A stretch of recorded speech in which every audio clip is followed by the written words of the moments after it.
ऐसे हालात में बेहतर यही है कि वक्त रहते इंसान सतर्क होकर अपने जज्बात को काबू में रखकर अपने कदम पीछे हटा ले और अपनी जिंदगी को एक नई दिशा की तरफ मोड़ने की कोशिश करे। हे गाइस, कॉमिक क्वेस के एक और एपिसोड में आप सभी का स्वागत है। तो Thanos, Aquaman, Mary Jane, Apocalypse, Captain Salazar और ड्रैक्स अगर एक ही मूवी में आए तो सोचो कितनी गदर मचेगी।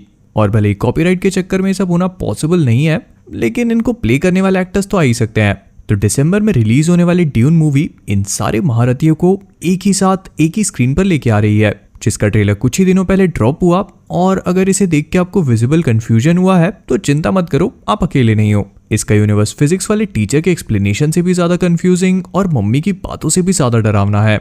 लेकिन फिकर नॉट, क्योंकि कॉमिक वर्स से मैं हूं मोहित और आज मैं आपको एक्सप्लेन करने वाला हूं ड्यून मूवी का यूनिवर्स कि क्या है, क्यों है और कैसे है। और मैं पूरी कोशिश करूंगा कि इसमें आपको मूवी को लेके कोई भी बड़े स्पॉयलर्स ना मिले। तो बिना जुबान केसरी बोले चलिए शुरू करते हैं।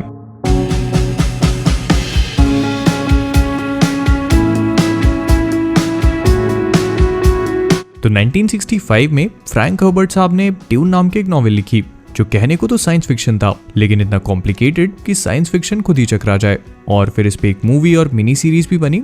लेकिन जब इसकी स्टोरी आज के टाइम से बहुत आगे की है तो 1980s में क्या खाक कोई समझ पाया होगा इसे। खैर, मूवी भी एकदम बकवास ही थी और स्टार वॉर्स, ब्लेड रनर और हंगर गेम्स जैसी बड़ी बड़ी मूवीज इंस्पायर करने के बाद ये स्टोरी एक अच्छी मूवी तो डिजर्व करती है। तो डेनी विल्नव साहब ने इस काम का जिम्मा लिया, जो ऑलरेडी ब्लेड रनर 2049 और अराइवल जैसी साइंस फिक्शन मूवीज बना चुके हैं। तो अब इन सब चीजों के बाद बात करते हैं इस बारे में कि ड्यून आखिरकार है क्या। तो ये स्टोरी आज से बहुत बहुत आगे की है, जब इंसान ने करीब 10,000 से भी ज्यादा प्लैनेट्स पे राज कर लिया है। यहाँ तो स्कूल में 9 पढ़े थे, अब उनको भी 8 कर दिया है। पता नहीं 10,000 होंगे कब। तो इस स्टोरी का मेन कैरेक्टर है पॉल नाम का एक लड़का, जो एट्रेइडस फैमिली को बिलोंग करता है। और इसके पिता, जिनका रोल अपोकलिप्स यानी कि ऑस्कर आइजैक ने प्ले किया है, वो पानी वाले प्लैनेट के एक रूलर है। अब इनको इनसे भी ऊपर वाले एक मेन एम्परर का ऑर्डर आता है अपना बोरिया बिस्तर बांध के पानी वाले प्लैनेट से एक रेतीले और तूफानी प्लैनेट पे शिफ्ट होने का। इस प्लैनेट का नाम अराकिस है और यहाँ eating, drinking, sleeping, walking, talking सब में बस रेत ही रेत है।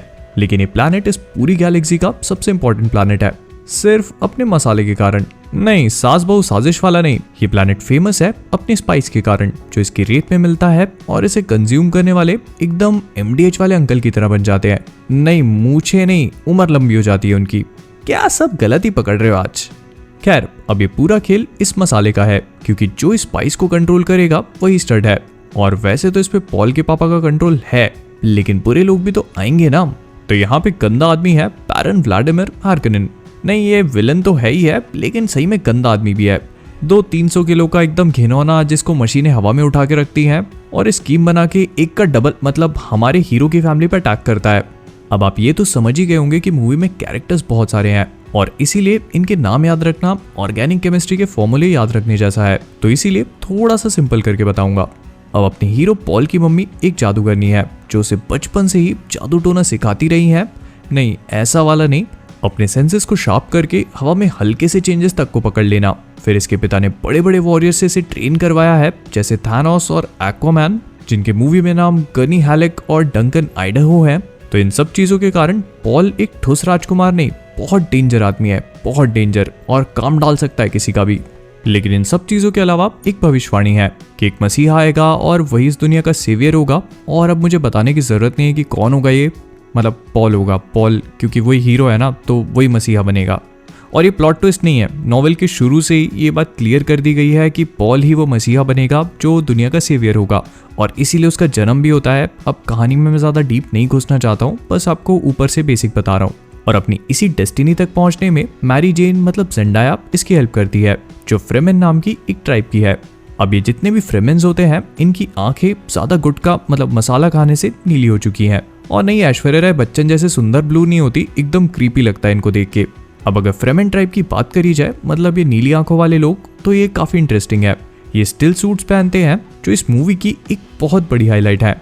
तो जैसा कि मैंने बताया कि प्लैनेट पूरी तरह से रेतीला है, यहाँ पर सैंडस्टॉर्म्स आते हैं, तो ऑब्वियसली यहाँ पर पानी की बहुत कमी है। और ऐसे सिचुएशन में काम आते हैं इन फ्रेमेन्स के स्टिल सूट्स। ये सूट्स ऐसे बने हैं ताकि बॉडी के अंदर का जितना भी मॉइस्चर है उसे सील करके उसे पहनने वाले को वापस दे सके।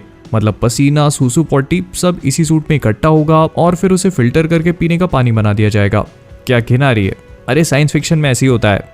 और इन सब के बाद आते हैं इस कहानी के सबसे धांसू आइटम सैंडवर्म्स पे। तो रेत में रहने वाली इल्लियां 400 से 500 मीटर तक लंबी हो सकती हैं। थोड़ा रेफरेंस के लिए बता देता हूँ कि अर्थ का लार्जेस्ट एनिमल यानी कि ब्लू व्हेल की लेंथ 33 मीटर्स है। तो अब अंदाजा लगा लो कि सैंडवर्म्स कितने लंबे होंगे। और उस जादुई रजनीगंधा को बनाने के लिए भी यही रिस्पॉन्सिबल है। और इतने बड़े जानवर से पंगा लेना सही नहीं है, ये तो मुझे बताने की जरूरत है ही नहीं। तो ये सारे के सारे और इनके अलावा करीब 100-200 कैरेक्टर्स मिलके स्टोरी को आगे ले जाते हैं, जिसमें थ्रिल है, एडवेंचर है, कदम कदम पे धोखे और अपनों को खोने का दर्द भी है। लेकिन इन सब के ऊपर ये स्टोरी अपने अंदर के डर पे काबू पाके अपनी डेस्टिनी को फुलफिल करने की। नहीं, माउंटेन ड्यू के ऐड की लाइनें नहीं है, खुद से लिखा है।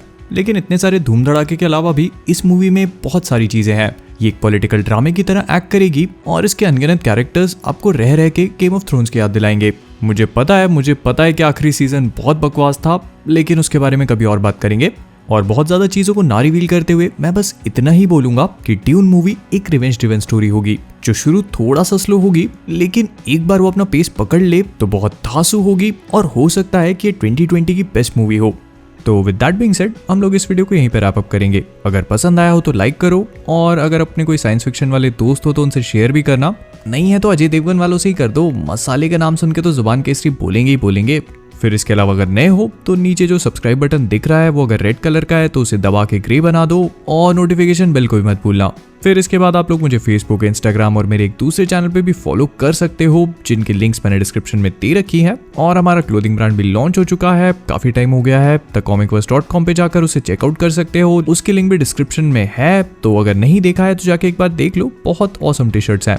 तो ये वीडियो एक प्योरली एक्सपेरिमेंटल वीडियो था। वैसे आजकल सारे वीडियो एक्सपेरिमेंटल हो रहे हैं, लेकिन फिर भी ड्यून उन नॉवेल्स में से है जो मैंने बहुत पहले पढ़ी थी और मुझे बहुत पसंद आई थी। मुझे पता है कि बहुत सारे लोगों ने इसके ट्रेलर को अभी भी इतना नहीं देखा है और ज्यादातर लोग इसके बारे में नहीं जानते हैं, लेकिन फिर भी मुझे इसकी नॉवेल बहुत पसंद है। इसमें बहुत सारे ट्विस्ट एंड टर्न्स हैं, बहुत बहुत ऑसम चीजें हैं। और ट्रस्ट मी, अगर मूवी थोड़ी बहुत भी इसके लेवल पे बन पाती है तो देखने में बहुत मजा आएगा। और जो लोग सोच रहे हैं कि क्या हिंदी में लगेगी कि नहीं, तो तब तक थिएटर्स खुल जाने चाहिए और मेरे ख्याल से हिंदी में रिलीज भी हो जाएगी मूवी। और अगर आप लोग सोच रहे हो कि इतनी बड़ी स्टोरी को ये लोग एक मूवी में कैसे दिखाएंगे, तो चिंता मत करो, 2 मूवी बनेंगी।